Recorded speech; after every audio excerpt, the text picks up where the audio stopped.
আসসালামু আলাইকুম। স্বাধীন টু ইউটিউব চ্যানেলের পক্ষ থেকে আপনাদের জানাই স্বাগতম। আজকে আবার হাজির হলাম আরো একটি নতুন ভিডিও নিয়ে। আজকে আমি আপনাদের দেখাবো আপনাদের কম্পিউটার ডেস্কটপে যে স্ক্রিনটা থাকে, স্ক্রিন কিভাবে সাজাবেন। বেশিরভাগই আমাদের নরমালি ডেস্কটপের স্ক্রিনটা ঠিক এমন থাকে, এমন একটু অগোছালো টাইপসের দেখানো যায়। তো কিভাবে এই ডেস্কটপের স্ক্রিনটাকে একটু সাজিয়ে গুছিয়ে রাখবেন। তো সেক্ষেত্রে প্রথমেই আমি এখান থেকে আমার ওয়ালপেপারটা চেঞ্জ করছি।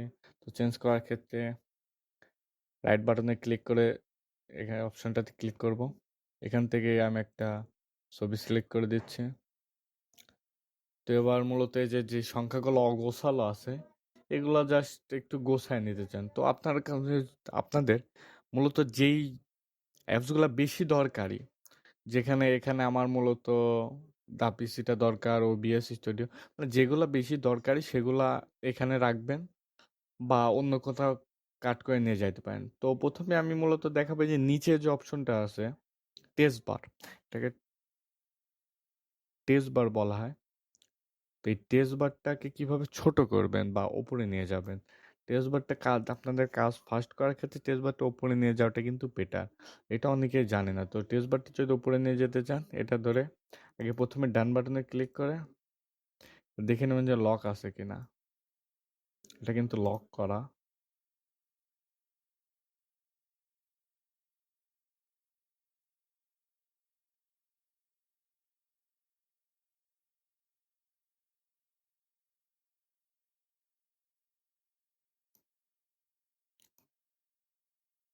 এখান থেকে মূলত একটু ছোট করে নেবেন। এখান থেকে যে টেস্ট বারের ডান অপশনে ক্লিক করে নিচে যে টেস্ট বার সেটিং আছে, এখান থেকে সেটিংয়ে ক্লিক করে যে স্মলে ক্লিক করবেন।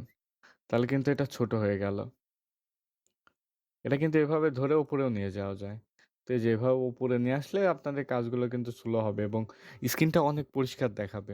তো এখান থেকে মূলত আপনারা যে ক্রোম ব্রাউজারগুলো যেমন এখানে দেওয়া আছে, আমি এই পড প্লেয়ার দেওয়া আছে, ওবিএস স্টুডিও তো এখানে দেওয়া আছে। চাইলে যেকোনো কিছু এখানে মাইক্রোসফটটা দিলাম।